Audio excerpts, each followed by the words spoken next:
saya Prilian Handin dengan nomor NIM 2010 Baik, di sini saya akan menjelaskan mengenai sistem digesti atau sistem pencernaan. Digesti atau pencernaan adalah proses pemecahan zat-zat makanan sehingga dapat diabsorpsi oleh saluran pencernaan. Adapun proses digesti meliputi 1. Pengambilan makanan, 2. Pemamahan, 3. Penelanan, 4. Pencernaan, dan kelima ada pengeluaran sisa-sisa pencernaan atau egesti. Selanjutnya, berdasarkan proses pencernaannya dapat dibedakan menjadi digesti makanan secara mekanis, enzimatis, dan mikrobiotis. Hasil akhir proses pencernaan adalah terbentuknya molekul-molekul atau partikel-partikel makanan, yakni seperti mukosa, asam lemak, asam amino yang siap diserap atau diabsorpsi oleh mukosa saluran pencernaan. Selanjutnya, partikel-partikel makanan tersebut akan dibawa melalui sistem sirkulasi atau transportasi untuk diedarkan atau digunakan oleh sel-sel tubuh sebagai bahan untuk proses metabolisme atau asimilasi, sebagai sumber tenaga atau energi, zat pembangunan struktural dan molekul-molekul fungsional atau hormon, enzim, dan keperluan tubuh lainnya.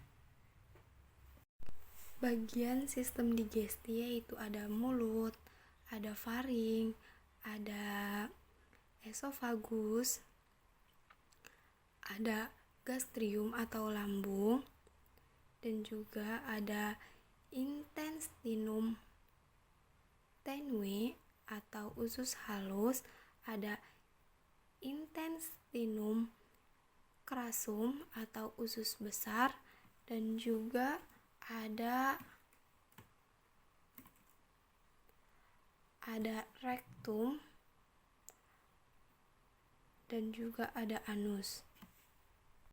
Selanjutnya ada mulut atau rongga mulut.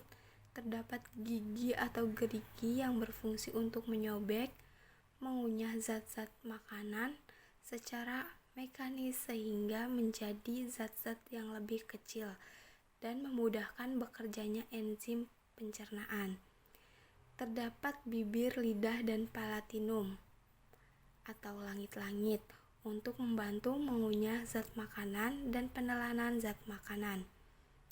Terdapat muara kelenjar air liur atau saliva yang mengandung enzim petialin atau amilase.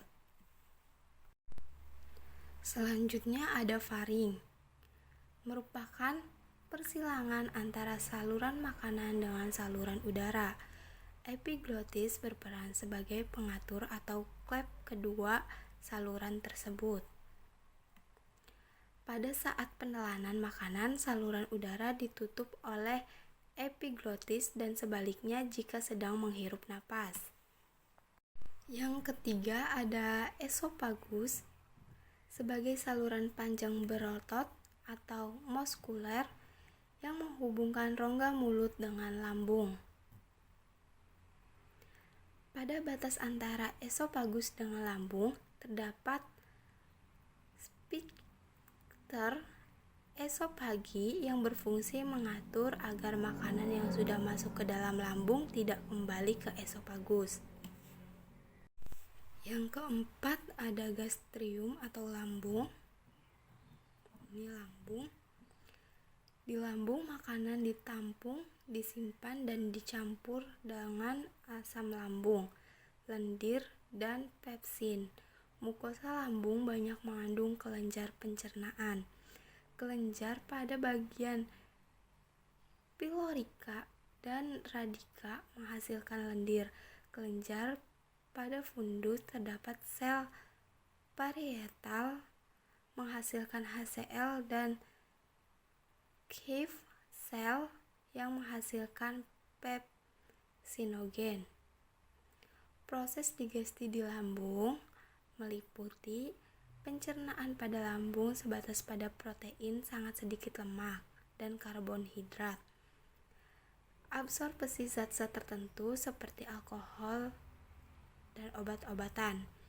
Makanan setelah melewati lambung menjadi dalam bentuk bubur makanan. Dengan mekanisme pendorongan dari otot lambung,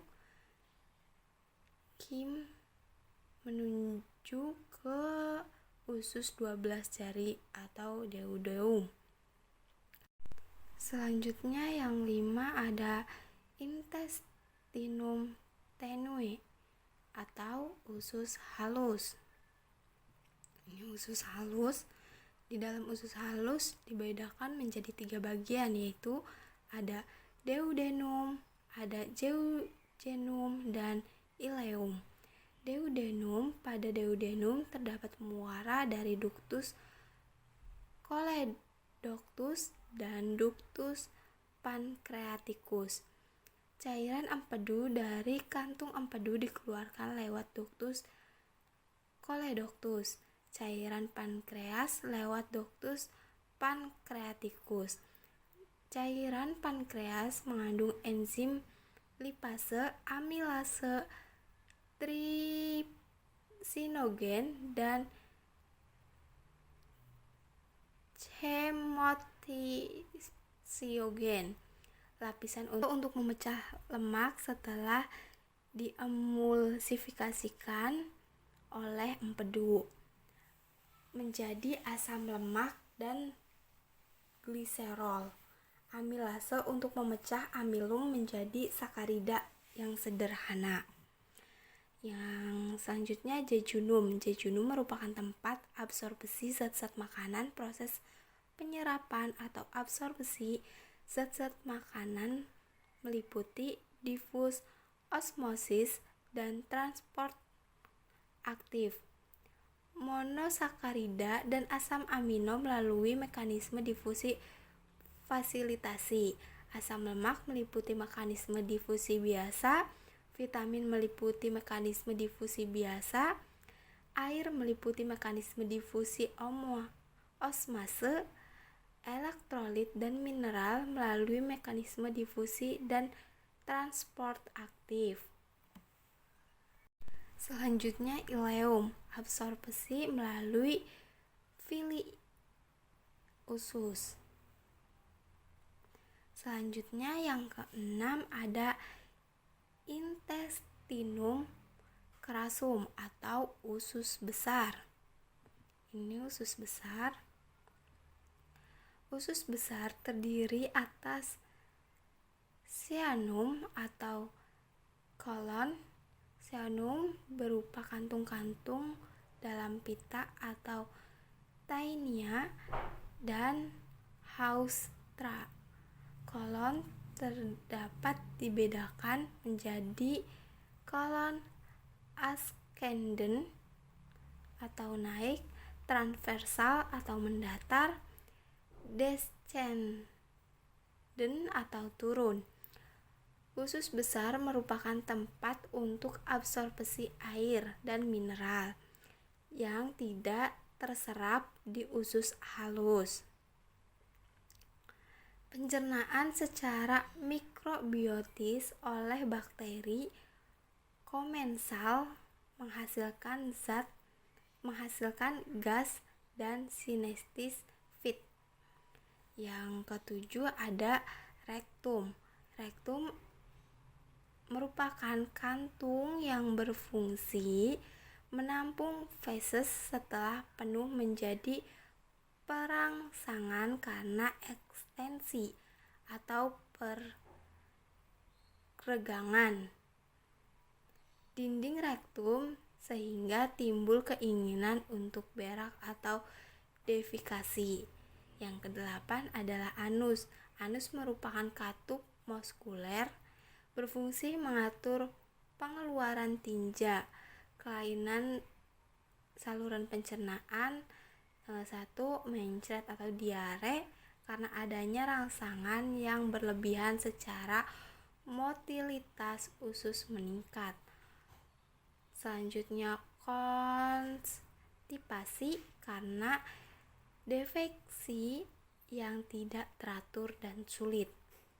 Di dalam sistem digesti juga terdapat kelenjar, diantaranya yaitu kelenjar saliva atau kelenjar ludah, ada kelenjar hati atau hepar,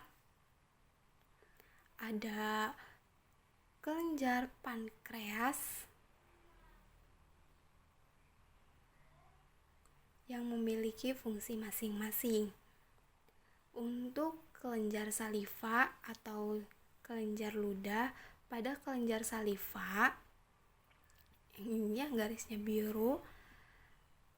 Pada kelenjar saliva terdapat dua jenis sel, yaitu sel serosa mensekresikan hasil serous atau encer yang mengandung enzim petialin atau amilase. Amilase berperan mengubah amilum menjadi sakarida sederhana. Sel mukosa mensekresikan lendir. Yang kedua, kelenjar hati atau hepar.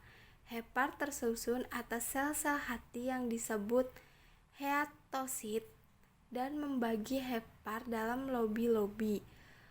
Lobulus hati berbentuk heksagonal.